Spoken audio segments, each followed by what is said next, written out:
হাই friend, আজি যাব ওলাইছোঁ বাঘেশ্বৰী মন্দিৰত।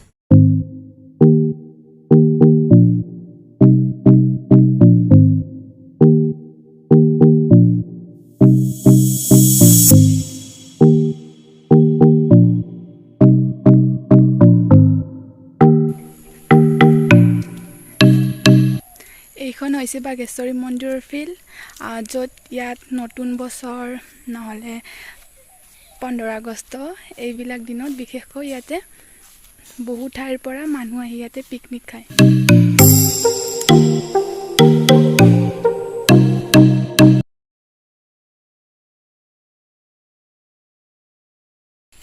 প্ৰথম এইটো কালী মন্দিৰ, তাৰপিছত এইখন হৈছে গেট, য'ত এতিয়াও গেটত তলা লগোৱাই আছে, খুলি দিয়াই নাই। আমি বেছি সোনকালে আহিলোঁ চাগে, যাম আৰু ওপৰত আপোনালোকক দেখুৱাই থাকিম।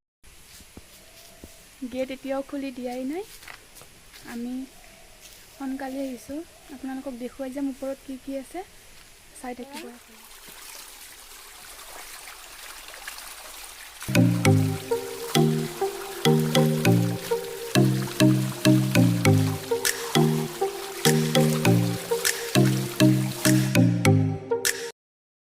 এয়া আমাৰ পূজাৰী ককা আহি পাইছে এতিয়া।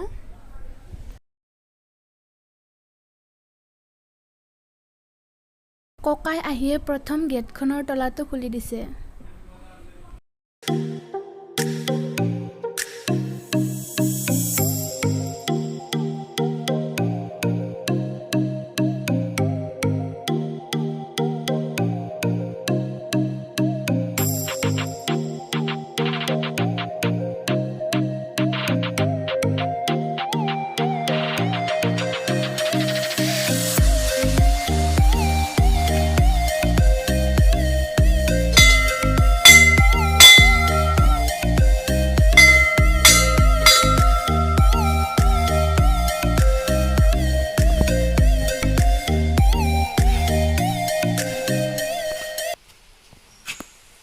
ককাই প্ৰথমে কালী মন্দিৰত চাকি ধূপ দিব আৰু আমি ওপৰত দেখুৱাই গৈ থাকিম কি কি আছে।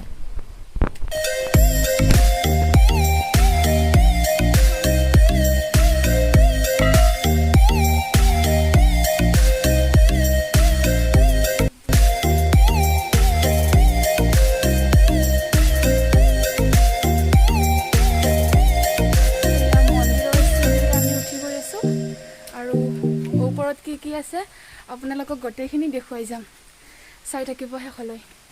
আমি 3জনী আহিছোঁ, ইহঁত 2জনী আৰু মই।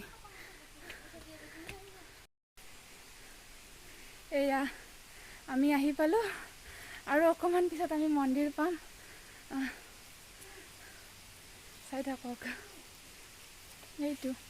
এইটো হৈছে দুৰ্গা মন্দিৰ, যিটো চিৰিৰে উঠি আহি প্ৰথম মন্দিৰটো এইটোৱে হৈছে।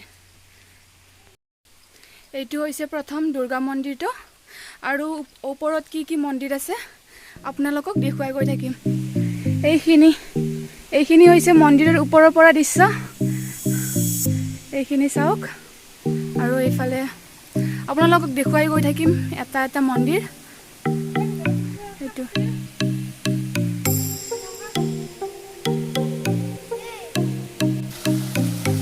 এয়া নিজৰা, কিমান ধুনীয়া লাগিছে।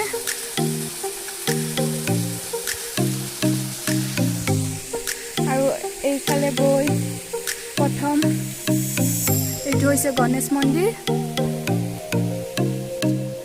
এয়া হৈছে গণেশ মন্দিৰ, আৰু তাৰ বিপৰীত চাইডে এইটো হৈছে শিৱ মন্দিৰ। তাৰপিছত আপোনালোকক দেখুৱাই আছোঁ।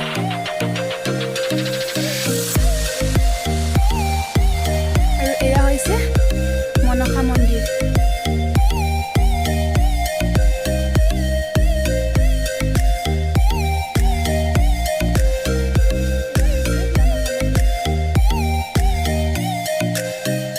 বাঘেশ্বৰী মন্দিৰৰ ওপৰৰ অংশ।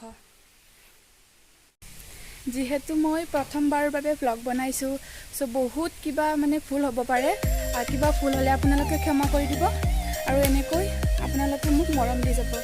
যাতে আপোনালোকক আৰু ইয়াতকৈ ধুনীয়া ধুনীয়া ভ্লগ আপোনালোকৰ আগলৈ আনিব পাৰোঁ। এই বাঘেশ্বৰী মন্দিৰখনত বহুত আগৰে পৰা ইয়াতে বহুত দূৰ দূৰণিৰ পৰা বহুত মানুহে পিকনিক খাবলৈ আহে। আৰু নতুন বছৰত বুলিয়ে নহয়, ইয়াতে 15 আগষ্ট আৰু বাকী দিনবোৰতো আহে ইয়াতে পিকনিক খাবলৈ। আপোনালোকক মই আজি ইয়াৰে গোটেইখিনি দৃশ্য দেখুৱাই দিছোঁ।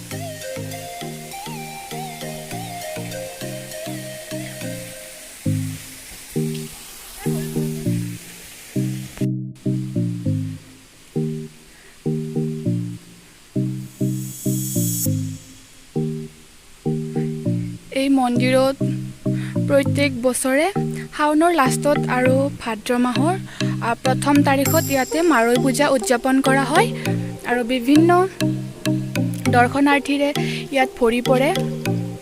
মাৰৈ পূজাৰ সময়ত ক'ভিডৰ কাৰণে এই 2 বছৰ মাৰৈ পূজাখন ডাঙৰকৈ পতা হোৱা নাই, এদিনীয়া কাৰ্যসূচীৰে শেষ কৰি থৈ দিছে।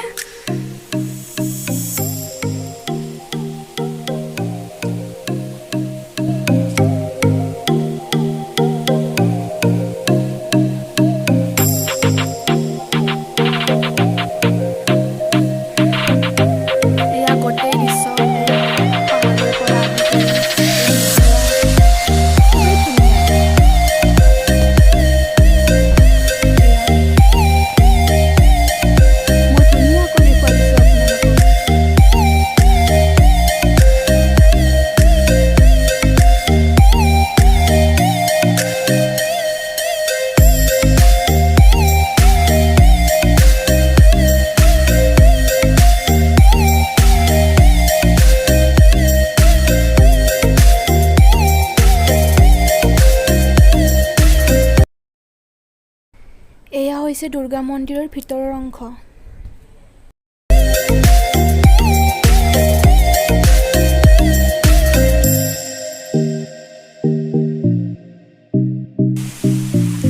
আৰু যোনে যোনে চিনি নাপায়, এই বাঘেশ্বৰী মন্দিৰটো আমাৰ যিটো সন্তলাৰ জিৰণি কথা আছে তাৰ পৰা 1 কিলোমিটাৰ ভিতৰত সোমাই আহিব লাগে। আহিব ইয়াতে।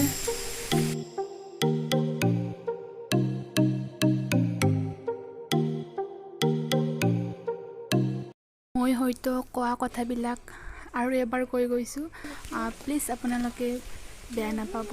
কাৰণ এয়া মই কৈছিলোঁ নহয়, ইয়াত বিভিন্ন সময়ত বিভিন্ন মানে বনভোজ খোৱা মানুহৰে উপচি পৰে। আজিও চাওকচোন, পিকনিক খোৱাৰ কাৰণে মানুহ আহিছে। এয়া দেখিছে হয়তো, আমি যেতিয়া আহিছিলোঁ তেতিয়া নাছিলে, কিন্তু